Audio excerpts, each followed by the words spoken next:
और कैसे हैं आप? मैं ठीक हूँ।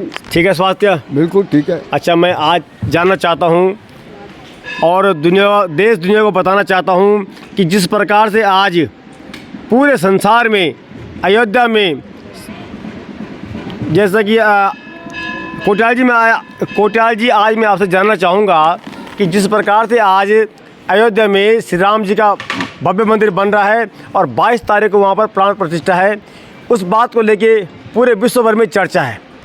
लेकिन यहाँ पर आज जहाँ पहुँचे श्री रघुनाथ जी का जो मंदिर है, यहाँ पर श्री राम जी ने अपने पापों का प्रायश्चित करने पहुँचे थे, तो इस पर क्या बताना चाहेंगे आप? श्री राम रामेति रामेति रमे रामे मनोरमे सहस्र नाम तत्तुल्यम राम नाम वरानने। मंदिर छोटे बड़े हो सकते हैं, मूर्तियाँ छोटी बड़ी हो सकती हैं, लेकिन राम उतने ही हैं जितने हैं। मंदिर अनेक हो सकते हैं, राम एक ही है सब में। देवप्रयाग जो नगर है, ये देव शर्मा नाम के ब्राह्मण हुए जो राम के उपासक थे। उन्होंने यहाँ पर तपस्या करके भगवान राम को प्रसन्न करके उनके नाम से इसका नाम देवप्रयाग हुआ। दूसरे जो देवप्रयाग की जो पहचान है वो भागीरथी और अलकनंदा के प्रथम प्रयाग है देवप्रयाग, जहाँ से गंगा बनी है, जहाँ से इसका नाम गंगा हुआ, गंगा सागर तक इसका नाम गंगा है। ये जो मूर्ति है रघुनाथ जी की, रघुनाथ जी राजा हैं, राम राजा हैं, शासक हैं, और सत्ता है भगवान विष्णु। विष्णु ही राम का अवतार लेकर के मनुष्य रूप में और कृष्ण का अवतार लेकर के आए। तो जहाँ हमारे सनातन धर्म में, हमारे धर्म में मान्यता है, जहाँ शिव मंदिर होगा उसके आगे नंदी होंगे, जहाँ राम जी होंगे उसके आगे हनुमान जी होंगे, जहाँ विष्णु होंगे उसके आगे गरुड़ होंगे। तो ये मूर्ति भगवान विष्णु की है, चतुर्भुजी मूर्ति है, शंख चक्र गदा पद्म हमने पूजा भी की है। तो इसलिए जो है गरुड़ का मंदिर आगे है। हनुमान के मंदिर तो गरुड़ जी के साथ में एक छोटा सा हनुमान बनाया हुआ है, बहुत बाद में बना है। जब उससे का राम का श्रृंगार होने लगा और रघुनाथ जी के नाम से प्रसिद्ध हुए, तो तब जो है ये जो है हनुमान जी का मंदिर तो गरुड़ जी का ही है, लेकिन छोटे से एक हनुमान जी अभी दिखाऊंगा आपको वहाँ बने हैं। तो ये जो है भगवान विष्णु का मंदिर है। भगवान विष्णु सत्ता है और राम शासक हैं। तो ये जो देवप्रयाग है ये तपस्थली है। भगवान रामचंद्र जी ने रावण का वध करके और उनको ब्रह्महत्या लगी। ब्रह्महत्या के पाप से मुक्त होने के लिए, यानी उसके प्रायश्चित के लिए भगवान रामचंद्र जी ने सोचा मैं मर्यादा पुरुषोत्तम हूँ जी। मेरे को लोग मर्यादा पुरुषोत्तम बोलते हैं, मुझे मर्यादा रखनी है। वैसे तो भगवान को कोई हत्या नहीं लगती है, लेकिन भगवान मर्यादित हैं, मनुष्य स्वरूप में है। तो भगवान ने जो है देखा कि अलकनंदा भागीरथी के तट पर इससे उचित स्थान कोई नहीं है तपस्या का। यहाँ आकर के आप कैमरा ज़रा इधर करेंगे, जब भगवान ने जहाँ तपस्या की वो सामने जहाँ दीपक जला, ये देखिए सामने ये आसन बना हुआ है। ये तो प्रतीकात्मक है। ये तो तब बना है जब मंदिर बना है, जब मूर्ति की स्थापना हुई, प्राण प्रतिष्ठा हुई आज आदि शंकराचार्य के द्वारा। तो ये जो है तब का बना है। इसको 1200 साल बताते हैं, 8वीं सदी का बना है। लेकिन जो तपस्थली है वो जो है यहीं पर है, जो स्थान है वो यहीं पर है। तो प्रतीकात्मक है। जैसे भगवान अनादि हैं, लेकिन मूर्तियाँ उनके प्रतीक हैं, प्रतीकात्मक है। तो ये जो देवप्रयाग है ये तपस्थली है। तपस्या करने की जगह अनेक संत महात्मा यहाँ आते रहते हैं और आए हैं, सिद्ध होकर के यहाँ साधना करके सिद्ध होकर के गए हैं। और ये जो है, ये जो मंदिर है ये टिहरी रियासत में है। देवप्रयाग जो क्षेत्र है ये टिहरी रियासत का हिस्सा है। तो उस समय के तत्कालीन आदि शंकराचार्य के युग जमाने के जो उन्होंने राजा से कह करके और ये मंदिर बनवाया। ये जो मंदिर है और ये मूर्ति है, ये मूर्ति को बना करके और यहाँ प्राण प्रतिष्ठा खुद जो है खुद अपने आप की, और आचार्यों द्वारा उस समय के जो तत्कालीन जो आचार्य थे बड़े बड़े, उनके द्वारा जो है यहाँ पर ये जो है भगवान विष्णु की माने प्रतिमा की वो प्रतिष्ठा हुई। उसके बाद जो है यहाँ जो है राम भक्त आए, राम भक्तों ने उसमें भगवान विष्णु की मूर्ति में राम को देखा, राम जी के दर्शन किए और राम का श्रृंगार। और राम भक्त था जिसने पहले पूजा की, उसने भगवान को धनुष बाण इत्यादि। एक प्रसंग आता है कि जब हनुमान मथुरा भगवान कृष्ण के दर्शन के लिए गए तो वहाँ उन्होंने कहा जो भगवान कृष्ण के दर्शन हम तब करेंगे राम के रूप में हमको दर्शन दे। तो इसी प्रकार जो है भगवान का राम का रूप देखा यहाँ भगवान विष्णु की मूर्ति में। अरे भगवान विष्णु के भगवान राम का श्रृंगार किया, धनुष बाण आदि जो है भगवान को। तो तब से ये परंपरा है कि भगवान राम का श्रृंगार होता है और रघुनाथ मंदिर से जाना जाता है। ये जो मंदिर है ये रघुनाथ मंदिर से जाना जाता है। और ये क्षेत्र लोकल मंदिर तो है, उत्तराखंड का तो है, लेकिन ये जो है सारे विश्व का है। क्यों? यहाँ सब लोग जो है विदेशी लोग, बड़े बड़े राष्ट्रों के, अमेरिका, रूस वगैरह ऐसा सब जगह के पर्यटक समझो, यात्री समझो। ये सत्य है कि यहाँ पे श्री रामचंद्र भगवान अपने पापों के प्रायश्चित के लिए, हाँ बिल्कुल सत्य है। पुराण में इसका विशद वर्णन स्कंद पुराण के केदारखंड में है। केदारखंड नाम का एक खंड है, जैसे रेवाखंड भी है। उसमें रेवाखंड में सत्यनारायण व्रत कथा इत्यादि आती हैं। तो वैसे जो है स्कंद पुराण में केदारखंड नाम का एक खंड है, एक भाग है। उसमें जो है 15 अध्याय देवप्रयाग के हैं। देवप्रयाग के विषय में छोटे छोटे यहाँ जगह पे तीर्थ हैं, जगह यहाँ 5 दिक्पाल है। और इस मंदिर में और कौन कौन सी मूर्तियाँ स्थापित हैं? इस मंदिर में मूर्तियाँ तो 2-3 और हैं, लेकिन बात की बनाई है। जो मेन जो मूर्ति है, मुख्य जो मूर्ति है वो एक ही है। मतलब मुख्य रूप से लक्ष्मी नहीं है, लक्ष्मी नहीं, सीता जी नहीं है, अकेले। ये बाद में रखें लेकिन तो ये बात भी सत्य है कि इसके तक तो सपरिवार आए थे, लेकिन यहाँ पर श्री गरुड़ साथ आए हैं। इसी के तक जो है श्री रामचंद्र भगवान सपरिवार आए थे, लेकिन यहाँ तक श्री गरुड़ इसका वर्णन पुराणों में नहीं है, ये लोक कथाओं में है। अच्छा कोटियाल जी, ये जो स्थान आप हमको दिखाना चाह रहे हैं, मैं नज़दीक जाकर उस पर बात जरा चर्चा करेंगे हम। आइए आप इधर आ जाओ।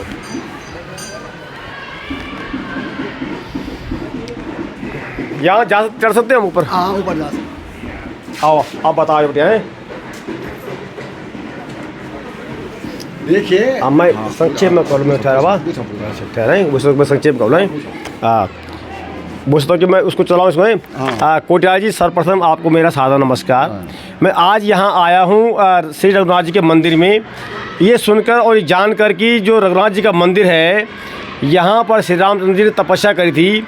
क्योंकि जब श्री रामचंद्र जी ने रावण का वध किया तो उसके बाद में उनको ब्रह्म हत्या का पाप लग गया। ब्रह्मा जी ने कहा कि अगर आप चाहते हैं कि मेरे पापों का प्रायश्चित हो तो आपको हिमालय पर जाकर कोई स्थान चुनना होगा जहाँ पर कि आप तपस्या कर सकें। उसके लिए श्री रामचंद्र भगवान जी ने इस स्थान को चुना था। और बताया ये भी जाता है कि ऋषिकेश तक सपरिवार यहाँ आए थे, लेकिन वहाँ से गरुड़ पर सवार होकर यहाँ पहुँचे हैं। ये कितना सत्य है और क्या है इसके पीछे की दंत कथाएं? नहीं, ये तो दंत कथाएं हैं जी। उनके परिवार के यहाँ आने का जो वर्णन है ये पुराणों में नहीं है, ये पुराणों में नहीं है। अच्छा, भगवान ने जब रावण का वध किया तो भगवान रामचंद्र जी ने जो तत्कालीन ऋषि मुनि थे, ये विश्वामित्र जी आदि, वशिष्ठ आदि, उनसे मंत्रणा करके और उनसे कहा कि हम जो है कहाँ तप करें, कहाँ जो है अपनी ब्रह्म हत्या का, ब्राह्मण को मारने का जो पाप हमारे ऊपर है कहाँ मिट सकता है। तो फिर जो सबने मंत्रणा करके देवप्रयाग का, क्योंकि देवप्रयाग में भागीरथी अलकनंदा का संगम, यानी गंगा देवप्रयाग से ही बनी है। अच्छा। और गंगा सागर तक। अच्छा, देखो ये गंगा इलाहाबाद में जमुना जी से मिलती हैं, लेकिन जमुना जी का नाम वहीं तक होता है, जमुना जी उसमें समाप जाती है और उसका नाम गंगा ही रहता है। गंगा सागर तक इसका नाम गंगा ही है। मतलब गंगा की उत्पत्ति हुई यहाँ से है? देवप्रयाग से हुई है। देवप्रयाग से। हाँ। अच्छा कोटियाल जी, हाँ। ये जो शिला है, ये जो बताया इसकी क्या विशेषता है? इसकी ये विशेषता है कि यहाँ पे भगवान रामचंद्र जी ने इस स्थान पर, ये तो बाद में बना है, ये तो जब मंदिर बना है, जब मूर्तियों की प्राण प्रतिष्ठा हुई है, स्थापना कैमरामैन हुई मैं है, चाहूँगा आप सजावट दिखाएं जरा जी। तो तब जो है ये बना है। अच्छा, ये आसन बना हुआ है। लेकिन ये जो स्थान है ये तपस्थली है। यहाँ पे बैठ के भगवान ने तपस्या की। कितने ना वर्षों कि मंदिर में कितने वर्षों तक श्री रामचंद्र जी ने यहाँ पे तपस्या की? 1000 सालों तक। 10 वर्ष सहस्राणि 10 वर्ष शतानि च रामो राज्यमुपासित्वा ब्रह्मलोकम प्रयासति। ऐसे जो है वाल्मीकि रामायण में है कि 1100 साल 11,000 साल भगवान राम ने राज्य किया। 10 वर्ष सहस्राणी, सहस्त्र कहते हैं 1000 के लिए, तो 10,000। और 10 वर्ष शतानी कहते हैं 100 के लिए, शत कहते हैं 100 के लिए, शतानी तो 10,100 माने 1000 और 10,000 वो 11,000 साल भगवान राम ने राज्य किया। और उसके बाद आपने ब्रह्मलोक को प्रयासति माने गए। अच्छा कोटाल जी, मैं अभी इधर कर जाओ भाई, इधर कर आप, ये वहीं आप चले वहाँ पे हैं। अब आ जाओ इधर, अब आओ इधर, आराम से वहाँ पड़े तुम। ना तुम हम पूछे थोड़ा अलग बार हो हम।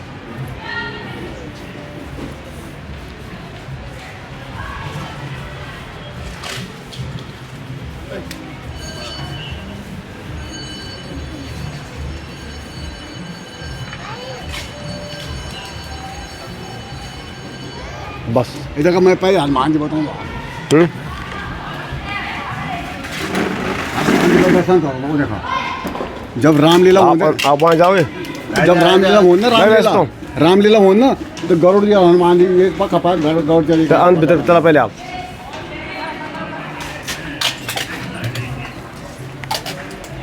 अच्छा आप, मैं ये आवाज़ ऐसे आई और फोकस आप वहाँ रखना है, जहाँ जहाँ ये बोलते रहेंगे, है ना जी। यहाँ पर आप क्या दिखाना चाहेंगे?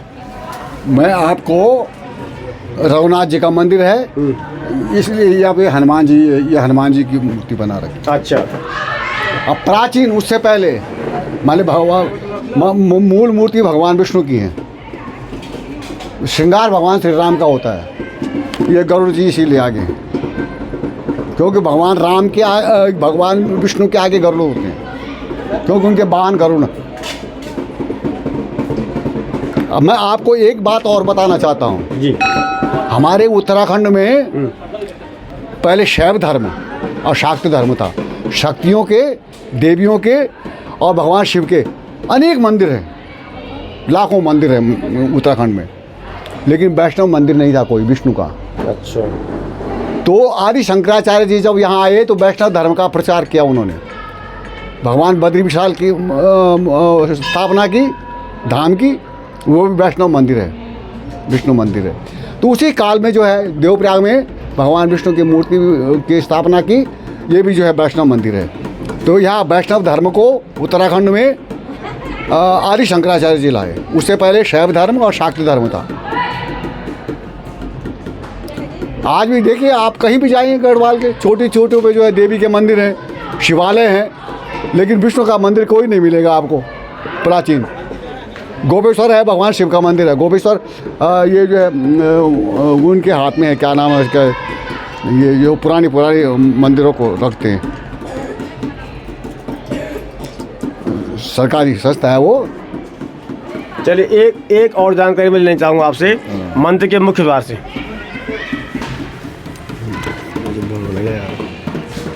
है ना चंदेड़ी। हाँ, ये मजा आया।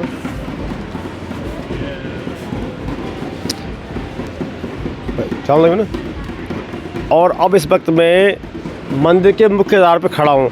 आपको ये भी लग रहा होगा कि मैं अंदर से आपको मंदिर जाकर क्यों नहीं दिखा रहा हूँ। इस मंदिर में अंदर जाकर फ़ोटो खींचना, वीडियो बनाना बिल्कुल वर्जित है, और ऐसा क्यों है इस पर भी मैं कोटियाल जी से जानने का प्रयास करूँ। कोटियाल जी, इस मंदिर में हम फ़ोटो नहीं खींच सकते, वीडियो नहीं बना सकते, हमें जो कुछ करना है आंखों से देखना और मन में उतारना है। इस पर देखिए ये धार्मिक प्रतिबंध कुछ नहीं है, ये धार्मिक प्रतिबंध कुछ नहीं है, कोई पाप भी नहीं है। लेकिन जो यात्री लोग या पर्यटक लोग जो आते हैं, ये इसका दुरुपयोग ना करें, इसलिए जो है जो वीडियो बनाना, फ़ोटो खींचना मंदिर के अंदर बस। ये जो मंदिर मूर्ति के ऊपर लगा हुआ है, मंदिर मूर्ति के ऊपर जो धनुष लगा हुआ है, इसका वजन कितना होगा? बड़ा भारी भरकम धनुष। अभी इसका वजन तो नहीं ठीक से तो नहीं बता सकते, क्योंकि सुनार तो हम है नहीं, हम तो ब्राह्मण हैं। धनुष का तो कोई वजन नहीं है। इतना वजन है कि बहुत ज़्यादा भी है, माने हम उठा भी नहीं सकते, और इतना हल्का भी है कि जो तिनके की तरह उठा भी दे। जो भगवान का धनुष है, पहले तो हम उठा ही नहीं सकते। ये तो भगवान का धनुष है। जब शिव जी का धनुष किसी ने नहीं उठा सका, राम जी के अलावा, तो राम जी का धनुष हम कैसे उठा सकते हैं? इसका तोल हम नहीं बता सकते। वैसे जो है भौतिक उसमें होगा करीब जो है 2-1 किलो तो होगा ही, 2-2.5 किलो। बहुत बहुत धन्यवाद आपका, आपने सुंदर जानकारी दी। बहुत बहुत धन्यवाद आपका। आप इसके प्रचार प्रसार में अपने उत्तराखंड के सबको जानकारी हो जाए, सब लोग देवप्रयाग आएँ।